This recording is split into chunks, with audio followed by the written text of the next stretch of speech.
jujurlah kepada Allah. Jadi jujurlah kepadaku itu ku di situ Allah ya, bukan ku seperti di lagu. Jadi jujurlah kepada Allah. Cara jujur kepada Allah, kita harus tanya, yang kita lakuin ini ada hubungannya nggak dengan Allah? Kalau ada, pasti Allah kasih keajaiban. Contoh, Zakaria. Zakaria tuh doa kan panjang kan, lama banget ya.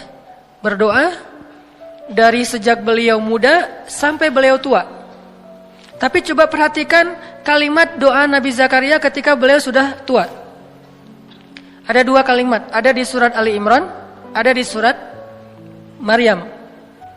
Kalau di surat Ali Imran, Zakaria berdoa, hunalika da'a Zakaria rabbah, qala rabbi habli min ladunka dzurriyyatan thayyibah, innaka sami'ud du'a.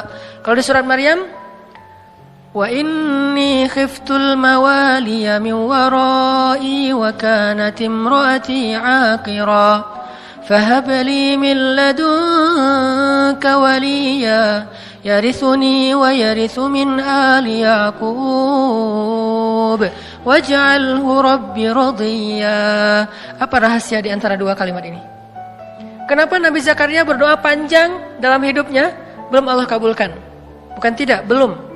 Kenapa pas habis doa ini langsung Allah kabulkan? Langsung Allah bilang, fanadathul malaikah. Kalau di surat Maryam, ya Zakaria, langsung Allah panggil. Kenapa cepat dikabulkan? Karena di dua doa ini Nabi Zakaria udah mulai mengkonekkan antara keinginannya dengan Allah. Kalau di surat Ali Imran, Nabi Zakaria ngelihat Maryam yang dapat makanan dari langit. Aduh, ini anak soleha banget, dicinta banget sama Allah, sampai segitu-segitunya Allah memperlakukan anak kecil ini. Anak SD, duduk di sebuah ruangan kecil, mihrab namanya. Terus lapar, Allah yang ngasih makan. Dia belum berdoa. Dia lapar doang, Allah langsung datangkan makanan. Dan yang bawa makanan apa? Bukan gosen, malaikat. Dibawa gosen aja bikin kita nyaman kan ya. Males keluar, udah aja gosen kan murah ya. Tinggal klik. Kalau misalnya nggak ada saldonya ya bayar cash lah ya. Mudah banget, 10 menit datang gitu. Ini lebih dahsyat daripada gosen, malaikat yang datang. Dan makanannya masih hangat, terjamin nggak ada sama sekali penyakit di dalamnya. Dibawa oleh malaikat, dihidangkan depan Maryam. Malaikat balik, Nabi Zakaria masuk. Kata Nabi Zakaria, ya Maryam, anna laki hadza. Kamu dapat dari mana makanan ini? Kan paman belum kirim kan? Ini baru paman bawa. Kata Maryam, huwa min indillah, Allah yang kirim. Anak SD ngomong gitu. Ada nggak anak SD sekarang? Dek, dapat dari mana? Allah yang kirim, Om. Wah, itu soleha banget kan? Tingkat dewa tuh luar biasa. Allah yang kirim. Ya memang nggak ada lagi. Emang adanya cuma di zaman itu. Maryam sampai bilang, dari Allah, paman. Allah yang kirim. Dan Allah bukan hanya ngomong Allah yang kirim, sampai ceramahin Zakaria. Innallaha yarzuqu may yasha'u bighairi hisab. Allah itu paman, kalau ngasih rezeki itu nggak bisa dihitung-hitung loh. Bin haitsu la yahtasib. Oh iya. Jadi Zakaria dapat taklim dari Maryam.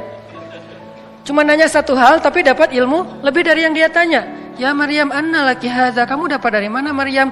Huwa min indillah. Innallaha yarzuqu may yasha' bighairi hisab. Ini dari Allah, Allah yang kirim. Allah itu memberi rezeki kepada hambanya. Dan Allah kalau udah ngasih rezeki gak bisa ditebak-tebak dari mana caranya. Itu kata-kata Maryam. Kagum Zakaria. Duh, pengen banget punya anak sesoleha ini. Kan berarti ada hubungannya dengan Allah. Sesoleha ini, soleh. Baru hunalika, saat itu juga di sana Zakaria berdoa, Rabbi habli min ladunka dzurriyyatan thayyibah. Kayak gitu ya Allah, saya pengen kayak gitu. Langsung Allah kirim malaikat, katakan ke Zakaria dia akan punya anak persis kayak Maryam, tapi namanya jenis kelaminnya laki-laki, namanya Yahya. Kalau di surat Maryam, apa doa Zakaria? Wa inni khiftul mawali min warai wa kanat imraati aqira. Ya Allah, dakwah saya nanti siapa yang akan meneruskan kalau saya nggak punya anak? Itu intinya. Jadi pengen punya anak bukan sekedar pengen lucu-lucuan, pengen ada qurrata ayun, penyejuk hati apa, pengen bangga-banggaan anak saya sarjana, anak saya apa segala macam. Bukan, pengen punya anak karena pengen ada yang nerusin dakwah beliau. Karena ada hubungannya dengan Allah kan? Berarti melibatkan Allah dalam permintaannya. Wa inni khiftul mawali wa kanat imraati aqira fahab li min ladunka waliya. Bukan walada, bukan waliyan. Apa beda waladan dengan waliyan? Waladan cuma anak, waliyan penerus. Beri saya seorang anak yang meneruskan perjuangan saya, dakwah saya, pengajaran saya, taklim saya di Masjidil Aqsa. Yarithuni, tuh ada lagi kalimat penjelasnya. Yarithuni wa yarithu min ali Yaqub waj'alhu rabbi radiyya. Yang mewarisi perjuangan aku, mewarisi perjuangan dari keturunan Yakub dengan keturunan yang luar biasa, orang-orang soleh semua. Maka jadikan dia anak yang Engkau ridhai ya Allah. Langsung Allah ketika dengar kalimat ini, ya Zakaria, langsung dipanggil sama Allah. Itu cara kalau kita pengen dapat kejutan dari Allah. Libatkan Allah dengan niat. Caranya, coba cari apa hubungannya antara maunya kita dengan Allah, antara proyek kita dengan Allah, antara usaha kita dengan Allah, antara permintaan kita, life goals kita dengan Allah. Kalau nggak ada hubungannya, kita disuruh jalan sendiri. Tapi kalau ada hubungannya, Allah akan support kita. Ya Zakaria, langsung Allah panggil. Inna nubashiruka bi ghulam. Bahagialah wahai Zakaria, berbahagialah, kamu akan punya anak. Ismuhu Yahya, lam naj'al lahu min qablu samiyya.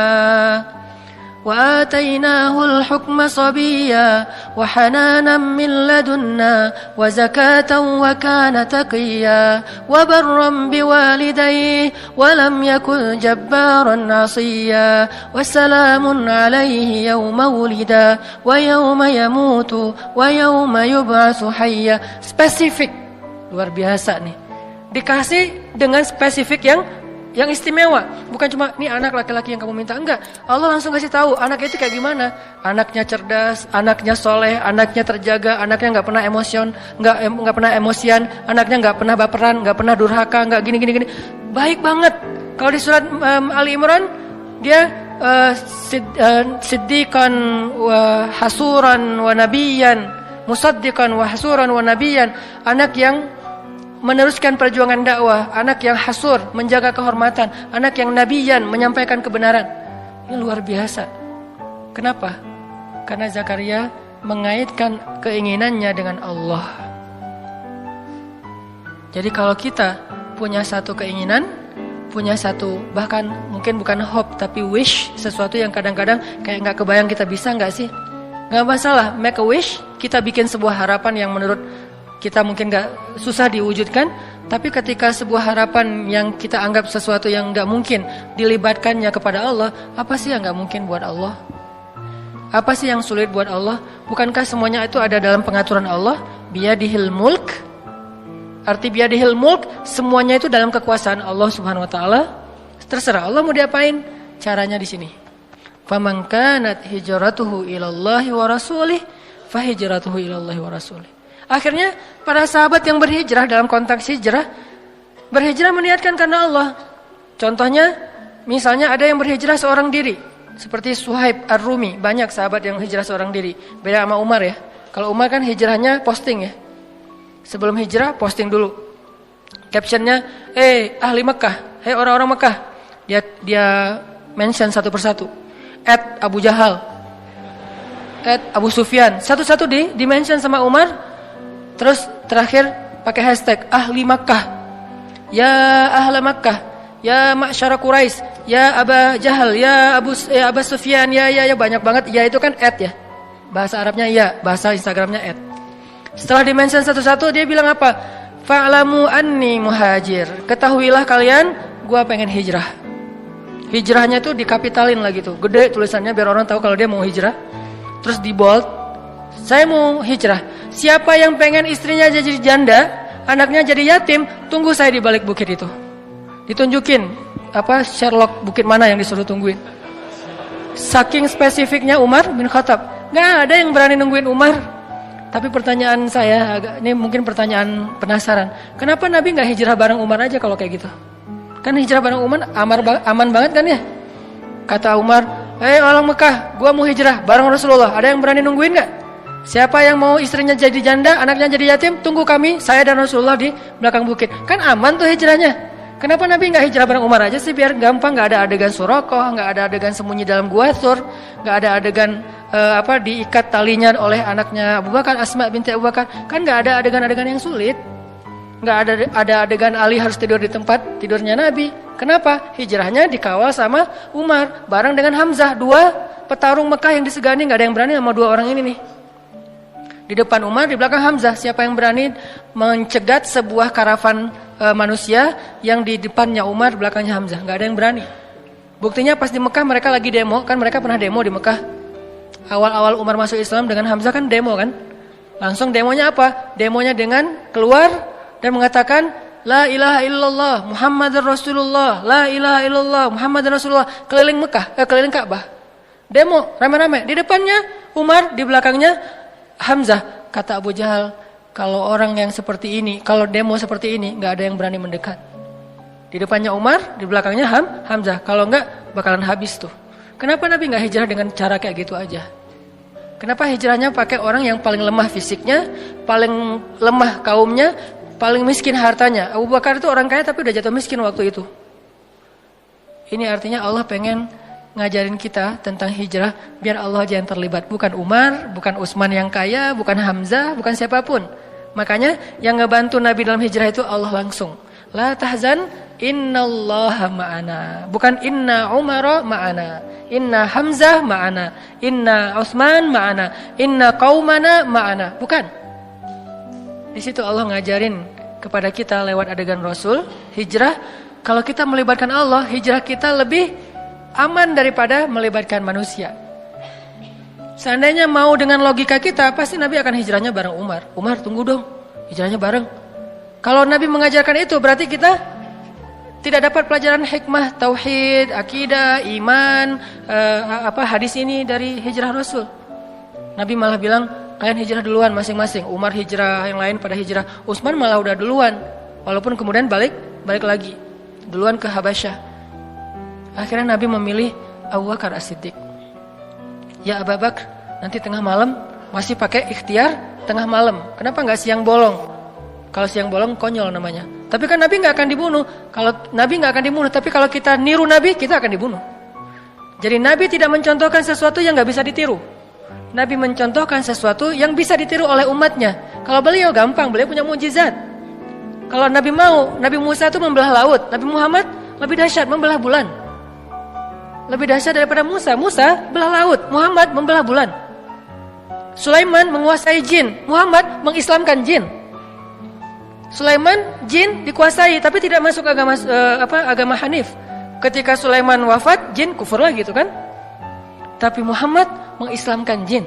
Lebih dahsyat, semua mukjizat para nabi terkumpul kepada Rasulullah SAW. Jadi kalau Nabi mau, gak usah pikir strategi lah apa segala macam. Kenapa pengen hijrahnya ke Madinah tapi malah jalannya menjauh dari Madinah ke Gua Thur? Malah sembunyi di sebuah lubang kecil. Kenapa gak terang-terangan aja kayak Umar? Karena kalau Nabi melakukan itu, lalu kita meniru, kita akan mati konyol. Karena kita gak punya mukjizat. Sehingga Nabi mencontohkan sesuatu yang bisa kita tiru sebagai manusia biasa. Beliau gak egois, gue kan punya mujizat, ngapain sih gentar-gentar takut-takut amat, udah biasa aja kali, ntar Allah juga pasti nolong. Gak mungkin Allah membiarkan nabinya dicelakai oleh musuh-musuhnya. Ya, tapi umatnya.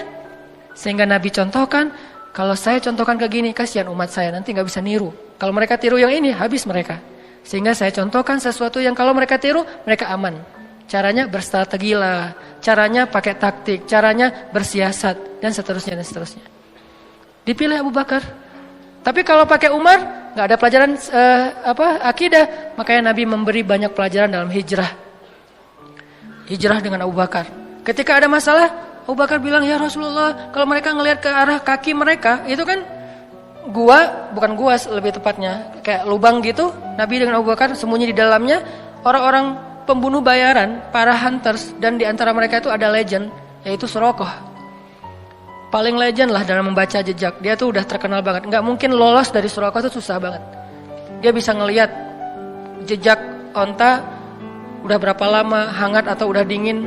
ini udah kering atau tidak bekas kakinya onta, terus di atas onta itu perempuan atau laki-laki, anak kecil atau orang dewasa, meronta-ronta atau normal, sampai tahu sedetail itu Suraqah. Mereka membaca jejak kemana arah mereka, ketahuan lah. Padahal Nabi itu udah pakai banyak strategi. Caranya Nabi lewat, terus lewat anaknya Abu Bakar dengan pembantunya Abu Bakar untuk nutupin jejak Nabi pakai ternak-ternak. Ketahuan juga tetap, namanya juga Suraqah.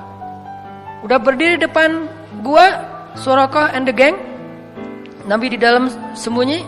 Apakah Nabi takut? Sama sekali tidak. Nabi waktu itu sama sekali tidak bersembunyi karena takut, lagi ngajarin kita cara sembunyi. Kalau Nabi mau, Nabi tinggal keluar, ada apaan sih? Bisa, gampang buat Nabi. Lo mau gua doain? Kan gak berani mereka. Nabi belum angkat tangan udah pada stroke semuanya tuh. Kalau Nabi mau kan, tapi Nabi lagi ngajarin kita teman-teman. Jadi adegan sirah adalah pelajaran buat kita, bukan apa yang Nabi rasakan. Nabi gak takut sama sekali. Sekelas Nabi gak mungkin takut lah, sang pemberani banget. Tapi Nabi pengen ngajarin kita sembunyi di dalam. Abu Bakar resah, bingung di mana nih kalau mereka ngeliat ke atas, ke bawah. Mereka udah ngeliat ke atas bukit nggak ada, ngeliat ke kanan nggak ada, ngeliat ke kiri nggak ada, ngeliat ke belakang nggak ada. Cuman satu lagi yang nggak dilihat, ke bawah. Allah tahan pandangan mereka untuk ngelihat ke bawah. Ini cara Allah nolong mereka. Walaupun sebagian ulama bilang ada sarang laba-laba dan merpati, tapi sebagian besar ulama mengatakan tidak. Ini masih perdebatan lah ya, Allahu alam. Yang jelas, yang pasti di antara mereka sepakat, Allah memalingkan mata mereka dari melihat ke bawah.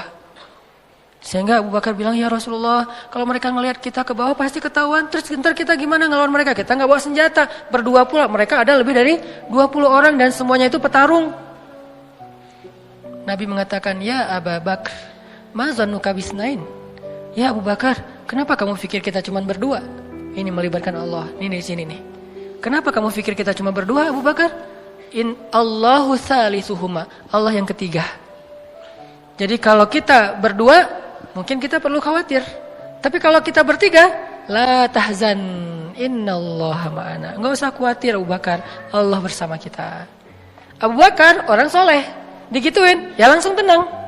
Kalau Abu Bakar bilang tapi, pasti ketahuan tuh. Karena kalau kita berburuk sangka kepada Allah, maka Allah tergantung prasangka hambanya. Berhubung Abu Bakar ini as-siddiq, orang yang selalu membenarkan, nggak pernah protes, nggak pernah membantah, maka ketika Nabi bilang la tahzan innallaha ma'ana, Abu Bakar langsung tenang, langsung oh ya innallaha ma'ana, ya udah tenang aja. Mau tidur dulu Rasul, santai. Mereka akhirnya nggak ngeliat ke bawah, udah pergi aja, udah pergi, tinggal berdua. Besok keluar, melanjutin perjalanan, ketahuan lagi sama Suraqah, karena mereka nggak mau nyerah. 2 hari mereka tungguin. Gak mungkin Muhammad pergi, karena aku udah baca beberapa tempat jalan keluar dari Mekah itu gak ada jejak mereka. Pasti mereka ada di sini. Suraqah punya feeling, instingnya tuh bagus. Belum keluar Muhammad, belum keluar. Dia cari siang malam. Ketahuan juga pas hari Nabi keluar Mekah.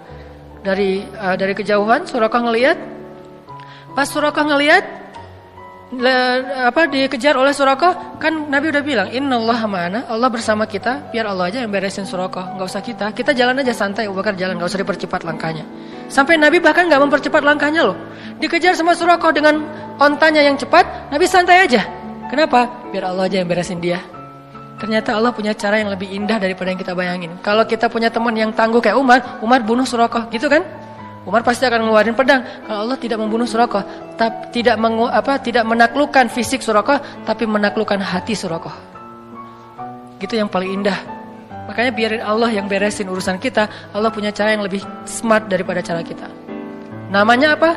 Min haitsu la yahtasib, yang tidak terduga-duga. Tiba-tiba Suraqah ontanya ngambek, nggak mau jalan, tiba-tiba kayak habis bensin gitu loh. Kenapa sih kok mogok nih onta gua nih? Onta Suraqah tiba-tiba mogok, padahal itu onta bagus banget loh. 4000 cc kali ya, cepet banget ya. Kenapa mogok? Onta bagus, baru juga, malah STNK-nya juga BPKB-nya juga belum jadi gitu. Kok udah mau mogok? Heran Suraqah. Akhirnya Suraqah turun, jalan, pas dekat dengan Nabi bilang, "Ya Suraqah, ma bika ya Suraqah. Kamu kenapa sih Suraqah gini-gini amat sama saya?" kata Nabi. Suraqah enggak enak gitu. Nabi itu kan orangnya kayak mempesona ya. Kalau Nabi udah menatap, orang aduh kegeeran ini gimana.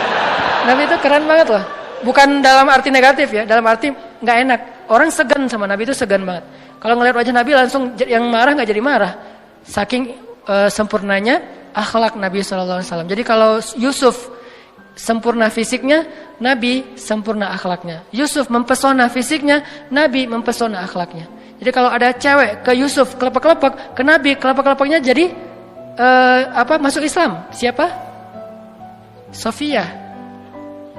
Jadi kalau di zaman Yusuf ada istri Al-Aziz kelepek-kelepek sama Yusuf sampai digoda berbuat dosa.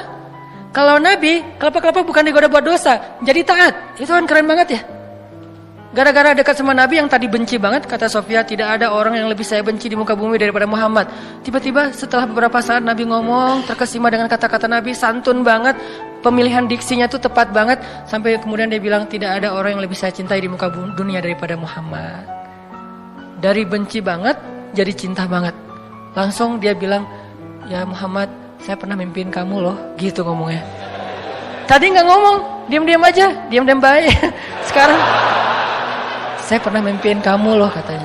Sampai curhat, saya pernah mimpiin kamu loh. Mimpi gimana? Saya pernah mimpi tiba-tiba di atas kota Madinah ada rembulan, sempurna, bulat, terang, jelas, lalu jatuh ke pangkuan saya. Itu kan mimpi romantis banget ya. Jatuh ke pangkuan saya dan kata suami saya, itu maksudnya saya nanti akan dinikahi oleh engkau Muhammad. Tapi saya ditampar oleh suami saya. Ya iyalah, lo mimpi gitu cerita ke suami ya pasti masih mending ditampar. Wah ini bahaya nih, selingkuh dalam mimpi. Akhirnya Nabi Muhammad melamar Sofia karena memang Allah sudah memilihkan Sofia untuk Rasulullah. Saking istimewanya Sofia ini, karena orang yang menikahi Rasulullah itu bukan Rasulullah berhasrat ke dia, enggak. Allah yang berhasrat ke dia. Hasrat apa? Hasrat terhadap kesolehannya. Karena Allah cinta kepada Sofia, ya udah kayaknya enggak ada cowok yang pantas buat Sofia selain Muhammad. Cinta kepada Aisyah, nggak ada cowok yang pantas buat Aisyah selain Muhammad. Cinta kepada Ummu Salamah, nggak ada cowok yang lebih pantas buat Ummu Salamah daripada Muhammad. Jadi ini cewek-cewek yang di atas rata-rata, yang nggak mungkin nikah kalau nggak dengan Nabi Muhammad, akhirnya dijadikan istri Rasul. Kalau ada yang lain datang, nggak level. Buktinya apa? Fatimah juga kayak gitu. Ketika ditawarin ke Abu Bakar, gimana ya gitu. Tawarin kepada Umar juga kata Rasul gimana ya. Tapi pas Ali, Rasul langsung ridho. Kenapa? Levelnya hanya untuk Ali, yang paling ideal Fatimah itu. Begitu juga istri-istri Nabi. Nah artinya apa teman-teman? Surakoh pas dilihat oleh Nabi, mabik ya Surakoh. Nabi ngomong gitu bukan, Surakoh, oh dasar lo ahli neraka apa segala macam. Enggak. Nabi enggak. Kamu ahli neraka, kamu apa celaka kamu. Enggak, Nabi enggak pernah mengeluarkan kata-kata yang badhi, kata-kata yang rendahan.